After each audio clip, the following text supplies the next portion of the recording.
Olá, queridos companheiros de jornada, amigos e irmãos, estamos aqui para mais um vídeo. E hoje vamos falar da lei de justiça, amor e caridade. A justiça é a virtude de dar a cada um aquilo que é seu. É o respeito aos direitos de cada um. O sentimento de justiça ele é natural e está no coração do homem. O progresso moral desenvolve esse sentimento, mas não dá ao homem. Não dá ao homem. É por isso que vem homens simples e às vezes até primitivos, com noções de justiça mais exatas do que homens de muito saber. Estes, em numerosas oportunidades, são levados pela cobiça, pelo poder, pela vaidade e desvirtuam o conceito de justiça, aplicando-a segundo suas próprias intenções na busca dos seus direitos. Existem, portanto, dois conceitos de justiça: a justiça da lei natural e a justiça da lei humana. A primeira é eterna, imutável, sempre a mesma para todos os homens, desde o menor até o maior, abrangendo todos os valores da vida física e espiritual. A segunda é feita de acordo com os interesses dos homens, seus costumes, seu caráter, estabelecendo direitos que podem variar com o progresso moral e intelectual.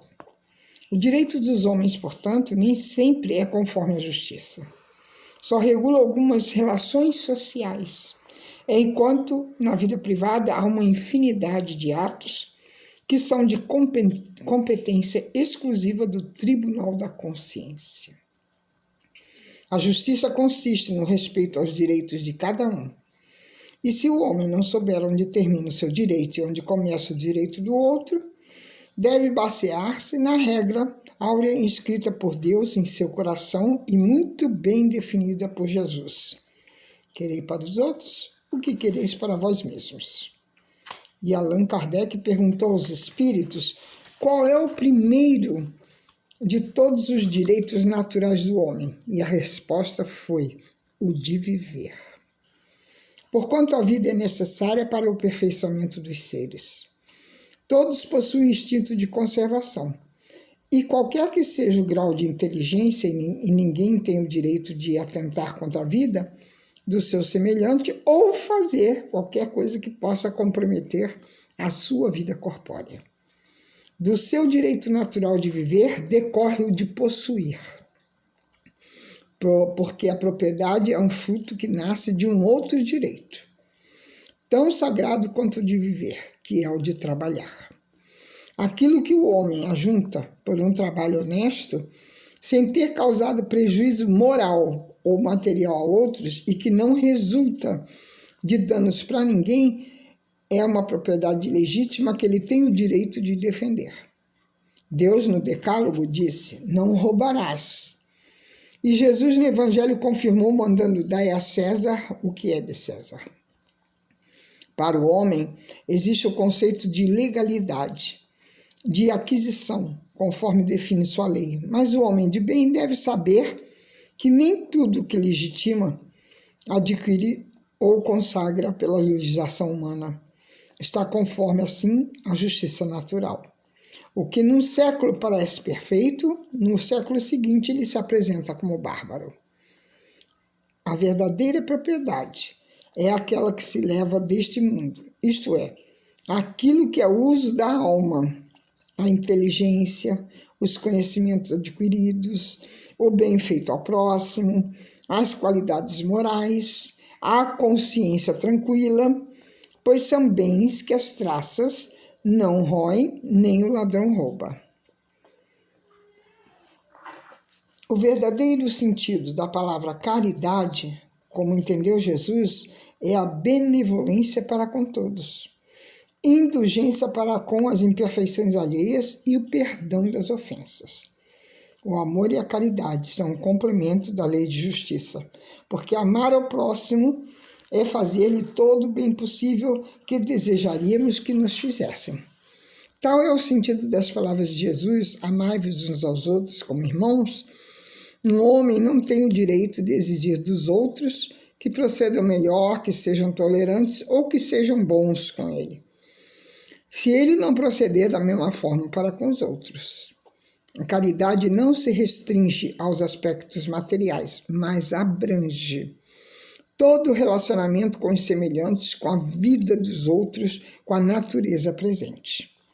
Caridade, portanto, exige de cada homem a indulgência, que é a tolerância para com todos, não divulgando seus defeitos, pois sabe que também tem os seus.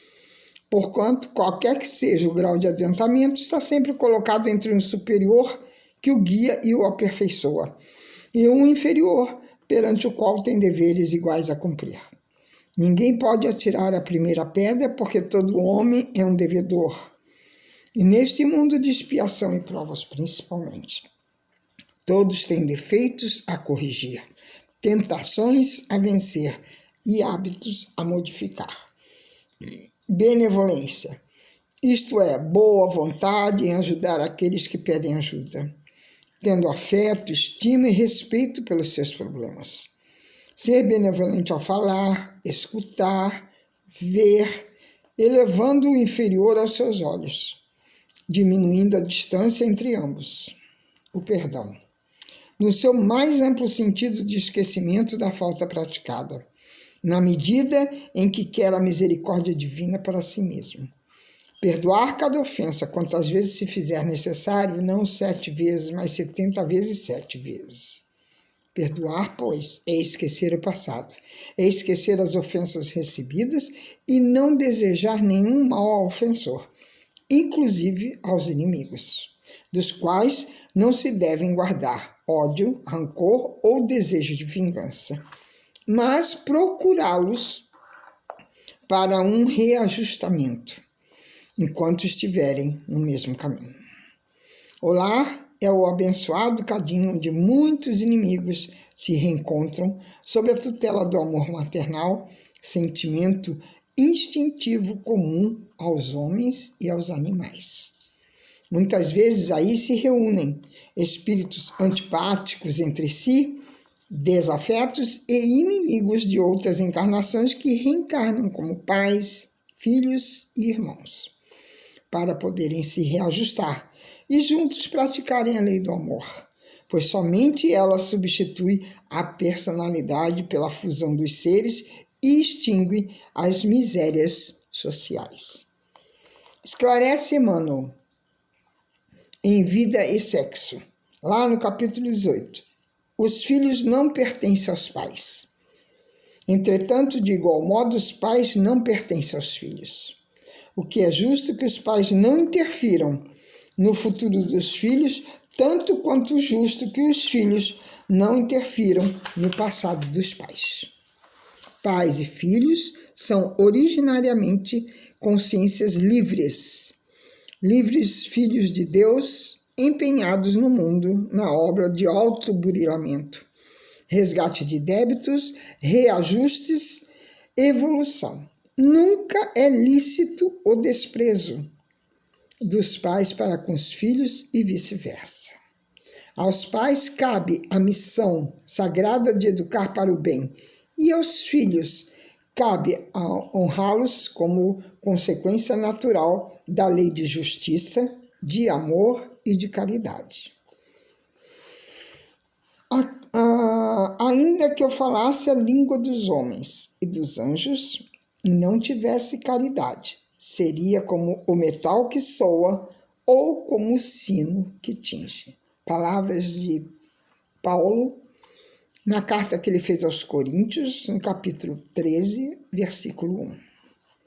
Indubitavelmente, não existe melhor definição sobre a excelência da caridade que aquela que Paulo de Tarso nos legou em sua primeira carta aos Coríntios. Nela, o apóstolo atua e situa a caridade acima de qualquer outra virtude, mesmo acima da fé e da esperança, corroborando assim ao dizer de Jesus que a cada um será dado segundo as suas obras, e da afirmação de Tiago Menor quando dizia: morta é a fé sem obras. Paulo proclama solenemente que, ainda que falasse a língua dos homens e dos anjos, não tivesse caridade, seria como um bronze que ressoa ou como o sino que tine. Isso significa dizer que quem endurece o seu coração, deixando de fazer o bem, mesmo que tenha todo o saber, que seja erudito e que saiba proferir palavras bonitas, tudo isso nada representa face à excelência da caridade despretensiosa. Escreveu assim o apóstolo que, ainda que alguém tivesse o dom da profecia e a possibilidade de conhecer todos os seus mistérios e de penetrar o conhecimento de todas as coisas e tivesse uma potencialidade de fé ao ponto de transportar montanhas, isso nada significaria se não tivesse caridade. Acrescentou também que se alguém distribuísse seus bens aos pobres e desse seu corpo para ser queimado em praça pública, tudo seria sem nenhum valor se o indivíduo não fizesse isso animado do espírito da caridade. Allan Kardec, no Evangelho segundo o Espiritismo, estabeleceu a máxima: fora da caridade não há salvação, esclarecendo que ela se apoia sobre um princípio universal e abre a todos os filhos de Deus o acesso à felicidade suprema, ao contrário do dogma fora da igreja não há salvação, que é exclusivo, parcial e absoluto, pois não se fundamenta sobre a imortalidade da alma e a fé fundamental em Deus. Enquanto a primeira máxima estreita o relacionamento entre todas as criaturas e convida-as à prática do amor ao próximo, a segunda origina o sectarismo, passando a considerar alguns como autênticos hereges que se distanciam do Criador e que serão marginalizados por Deus pelo fato de não terem seguido as diretrizes de uma determinada religião.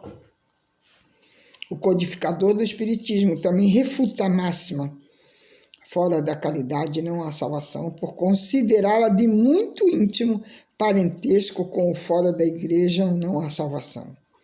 Uma vez que todas as religiões ou seitas pretendem ter o privilégio da verdade.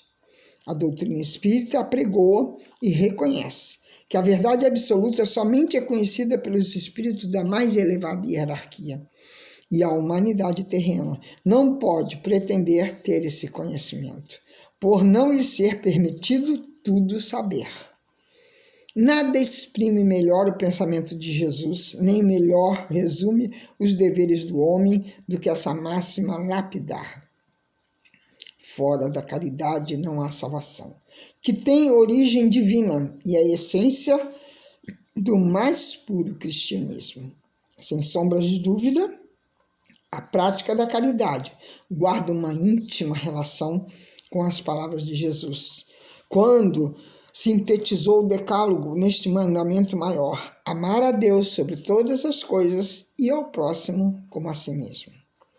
Para ser caridoso é sempre necessária a ação da vontade para fazer o mal, é muitas vezes suficiente a inércia e a negligência. O Evangelho é um repositório de ensinamentos, os mais edificantes sobre a caridade. Jesus desceu dos mais altos páramos espirituais, a fim de demonstrar toda a extensão do seu amor pelos seus irmãos menores desse planeta, e para isso ofereceu a sua própria vida física. As numerosas curas por ele operadas e os ensinamentos vivificantes por ele ministrados foram demonstrações inequívocas da mais pura caridade. Um quadro vivo que aborda a caridade em todos os seus ângulos nos foi proporcionado por Paulo de Tarso, refletindo toda a inspiração que recebia do plano maior, interessado em fazer com que os homens não vissem na caridade um princípio acanhado, circunscrito e elevado de privilégios para grupos ou pessoas. As palavras do apóstolo são incisivas quando ele diz: a caridade é paciente, a caridade é benigna, a caridade é benemérita. Não é invejosa, não é temerária, nem precipitada, não é orgulhosa nem desdenhosa. Não procura os interesses próprios, não se irrita, nem suspeita mal, nem folga com a injustiça, mas regozija-se com a verdade. Tudo suporta, em tudo crê, tudo espera e tudo sofre. E assim nós vamos agradecendo sempre a Deus e a Jesus pelo amparo, pela proteção, e que possamos ter caridade conosco mesmo e com o nosso próximo. Beijo em seus corações, até o nosso próximo vídeo.